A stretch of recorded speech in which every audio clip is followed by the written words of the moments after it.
If you're waiting for the right moment to live, this story is already about you. If this story touches you, do not rush away from it. Sit with it. Let it question you. Now, let me speak. My name is Charles Pedro. I am old now. Old in a way mirrors do not show, honestly. Old in a way the body reveals every morning without asking permission. My hands shake slightly when I hold my coffee. Not from weakness, but from memory. From years of tension stored deep in the muscles. My knees remind me of every mile I ever marched, every deck I crossed at dawn, every run completed with lungs on fire and teeth clenched in silence. My eyes, they have seen too much to lie. They have learned the difference between fear and panic, between courage and obedience, between noise and real danger. I am a retired sailor of the United States Navy. I have worn uniforms heavier than most people's fears, not because of the fabric, but because of what they represented. Responsibility, consequences, lives depending on discipline. I followed orders in places where the ground was never certain, where a single step could change everything, where the future was not a plan, but a rumor whispered between missions. I have known war, not the clean version from movies, not the one with heroic music and clear endings, the real one, the long waits before chaos, the silence so thick it presses on your chest, the explosions that fade but leave echoes inside your head for decades. And now, I sit in silence most mornings, listening to the weight of time settle around me, remembering faces without names, moments without dates. But today, I speak. Not because I enjoy talking, not because I seek attention, but because I waited too long to understand what truly mattered. And I refuse to let you repeat that mistake. When you're young, you think time is loyal. You believe it belongs to you. You treat it like a companion that will never leave, like a resource that renews itself endlessly. You think it will wait for you to be ready, wait for you to mature, wait for you to decide. You tell yourself you will change later. Later, when life is calmer. Later, when things make more sense. Later, when discipline feels less demanding. You convince yourself bad habits are temporary. That laziness is a phase. That distraction is harmless. That shortcuts do not shape your character. They are not temporary. They are seeds. Small at first, easy to ignore, planted quietly in everyday choices. And one day, you wake up living in the forest you planted, surrounded by routines you no longer control, asking yourself how life became so heavy. I didn't know that at 21. At 21, I was strong, fast, hungry, driven by ambition. I confused with direction, arrogant in ways I could not yet recognize, because arrogance often disguises itself as confidence. I believed life had to be complicated. That struggle was proof of importance. That greatness required chaos. That suffering alone meant progress. I believed if it hurt, it had to be right. I was wrong. Life is not complicated. We complicate it. War taught me that. In war, simplicity keeps you alive. Complication gets people killed. Clear orders, clear values, clear purpose. Everything else is noise. But I failed to apply that lesson to my own life. I understood it in combat, but ignored it in peace. And it took decades before I finally learned the difference. Let me tell you something honest. something stripped of pride and illusion. I have medals, cold pieces of metal that once rested on my chest, symbols of moments that demanded obedience, endurance, and sacrifice. I have photographs where I look fearless, where my posture is straight, my gaze fixed forward, my face untouched by doubt. I have stories people call impressive, stories that earn silence in a room, stories that make others say, "You must be proud." But none of that matters if you miss your own life while collecting achievements, and many people do. They postpone living as if life were a scheduled appointment. They wait. They wait to feel ready, not realizing readiness is forged through action, not reflection. They wait for the right moment, as if time ever announces its permission. They wait until circumstances improve, until chaos settles, until fear loosens its grip. They wait until they are older, wiser, safer. They confuse caution with wisdom and comfort with stability. And one day, they are old, not metaphorically, literally. Sitting where I sit now, surrounded by quiet, holding memories instead of possibilities. They look back and wonder why courage always seemed to belong to another version of themselves. A younger version, a braver version, a version they kept postponing. Courage does not disappear with age. It atrophies through delay. It fades every time you choose waiting over action, every time you trade growth for security, every time you tell yourself there will be time later. There is not. There is only now. When I came back from the Navy, the world did not stop to acknowledge my return. There was no applause waiting at the airport, no moment of silence to mark the transition, no pause button to allow the mind to recalibrate, and certainly no instruction manual for peace. War ends abruptly. Life does not. I returned carrying discipline forged in extreme conditions, but without a mission to give it meaning. What remained were habits, some healthy, built through repetition and necessity, others destructive, born from tension, vigilance, and unresolved weight. Habits do not ask where you come from. They do not care what you survived. They do not respect your past sacrifices. They simply continue, quietly shaping your future. I watched men who survived explosions, ambushes, and firefights slowly dismantle themselves in comfort, not because they were weak, but because they were directionless. Because discipline, when detached from purpose, ceases to be strength and becomes punishment. A rigid routine without meaning turns against the man who carries it. And freedom, when stripped of structure, does not liberate. It corrodes. It invites excess, procrastination, and erosion of self-respect. That is the silent danger no one warns you about. This is why I am speaking to you now. Because regardless of the era you are living in, this one is perilous in a different way.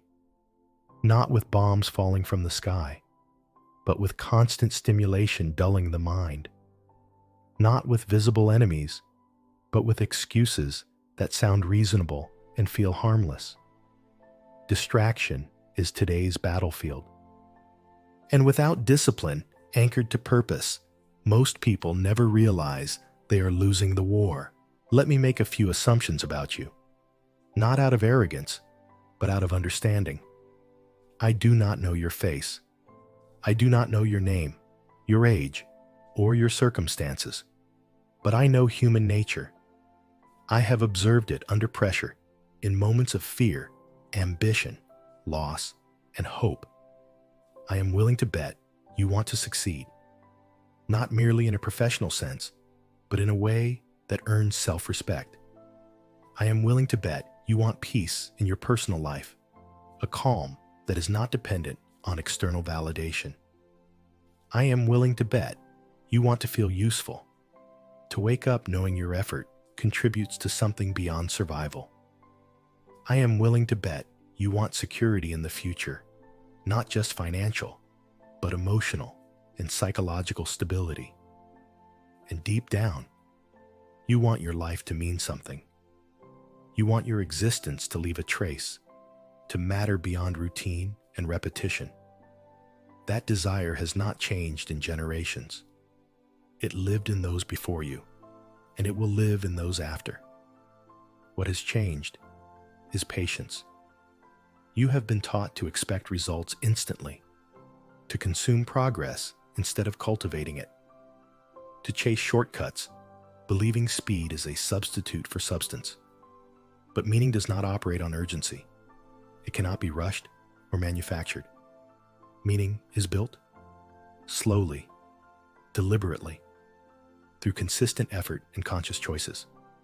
And it is built on principles, not trends, not impulses. Principles are simple. They are few, but they demand discipline. I learned far too late that a fulfilled life does not require abundance. It requires alignment. You only need a few essential elements to feel whole. And when even one of them is missing, you feel an ache you cannot explain. Not a sharp pain, but a persistent emptiness that follows you through your days. An unease that no distraction can silence. First, you need something to do. Not entertainment designed to numb your attention. Not endless distraction masquerading as rest. You need purposeful effort. Work that demands your focus, that challenges your limits, that gives your energy a direction. Without effort, the mind decays.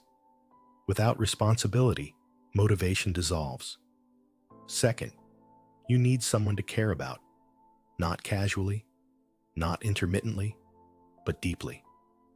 A bond that anchors you to something beyond yourself. Human beings are not designed for isolation. Without genuine connection, even success feels hollow. Third, you need to believe in something beyond comfort. Call it faith. Call it values. Call it truth. It does not matter how you name it. What matters is that it stands above convenience.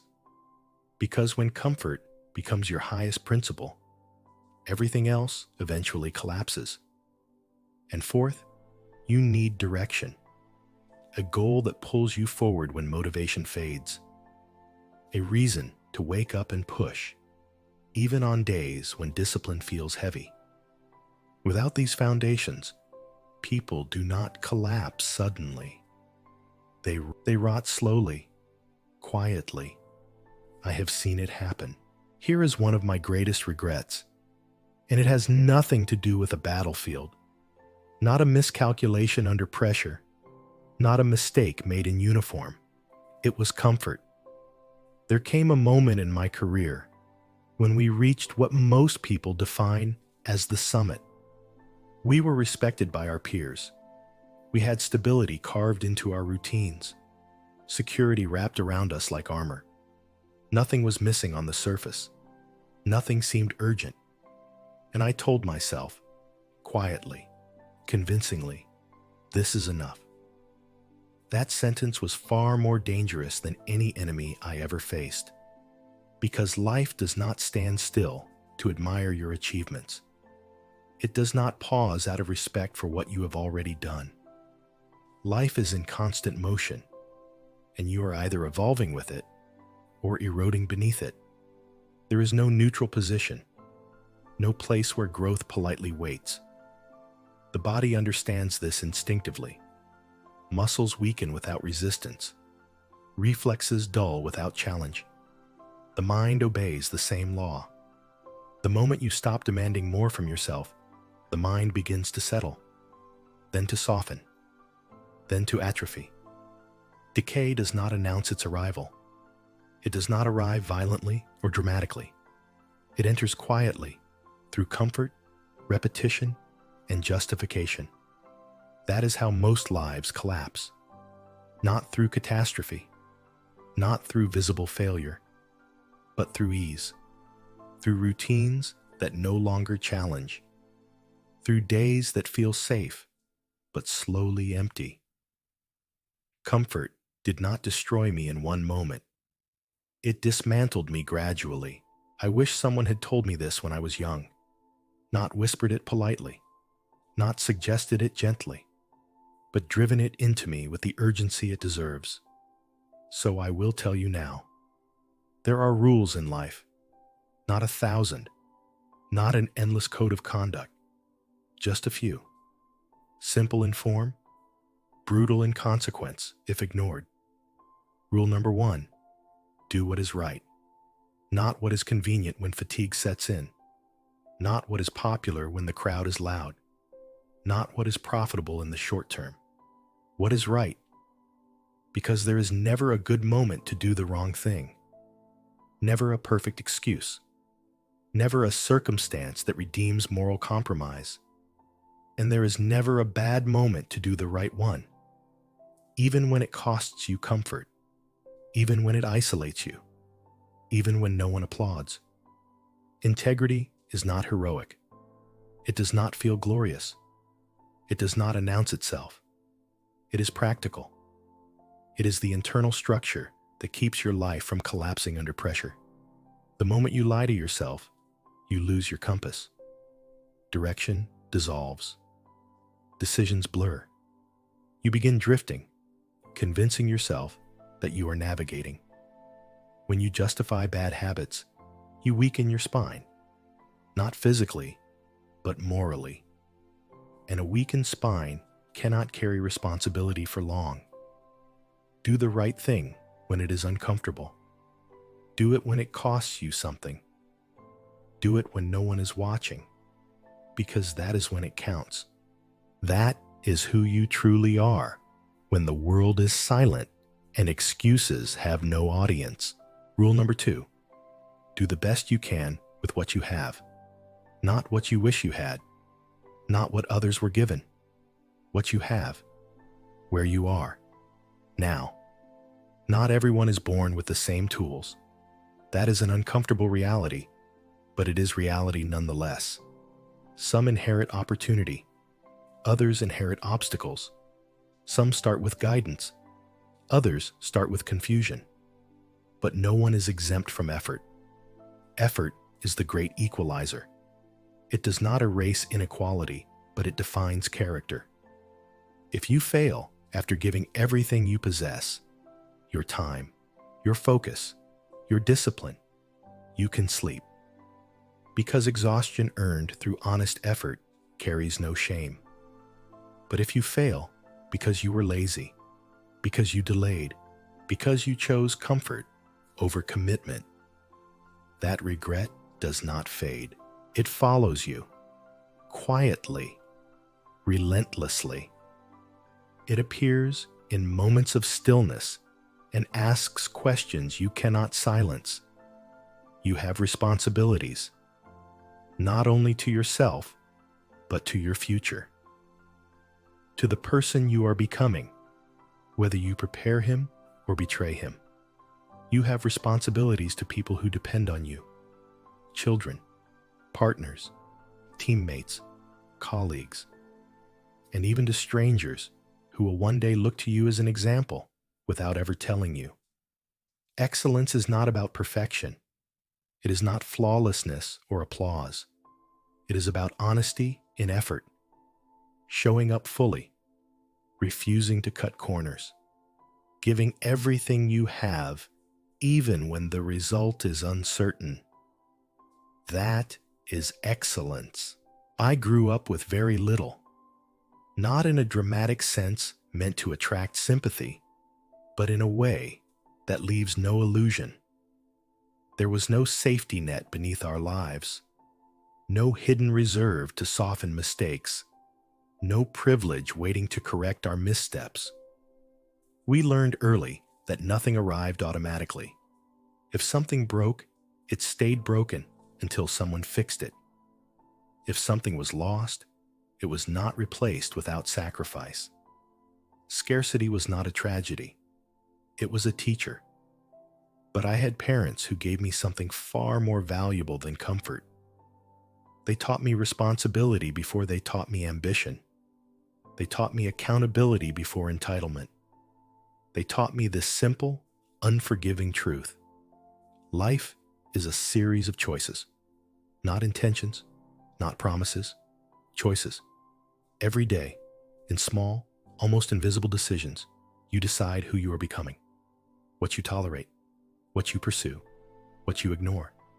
Your choices define you, not your excuses, no matter how convincing they sound. Not your background, no matter how difficult it was. And not your circumstances, no matter how unfair they appear. That truth is uncomfortable because it removes the shelter of blame. It leaves you exposed to responsibility. But it is also profoundly liberating because if your choices built your current life, then different choices can build another. It means change is never forbidden. It is never locked behind age, status, or history. It remains available to those willing to confront themselves honestly and choose differently. Rule number 3, care about people. Not the kind of care designed to be seen. Not the polished gestures meant to impress an audience. Not the shallow empathy performed for approval. Real care is quiet. It does not announce itself. It reveals itself through presence, patience, and attention. When you walk into a room, do not ask yourself, how do I stand out? Ask instead, how can I be useful? That single question reshapes everything. It shifts the focus away from ego and toward responsibility, away from image and toward substance. People do not follow charisma for long. They follow those they trust. And trust is never built through words alone. It is earned through consistency, through humility, through service rendered without expectation of reward. I have seen men with impressive titles fail to inspire loyalty, and I have seen quiet individuals with no authority on paper become pillars others leaned on in moments of crisis.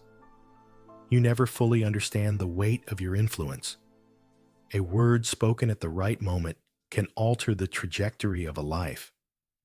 A moment of genuine attention can restore dignity to someone who has forgotten their worth. Belief, sincere belief, can awaken strength in people who did not know they possessed it. That is significance. Success is accumulation. It is measurable, visible, and often temporary. Significance is contribution. It cannot always be counted, but it is remembered. And when you reach the end of your life, when titles fade and possessions lose meaning, only one question remains unanswered. Who was better because you were there? Now listen carefully. Don't wait until you are old to understand this. Don't wait until your body slows down to respect discipline.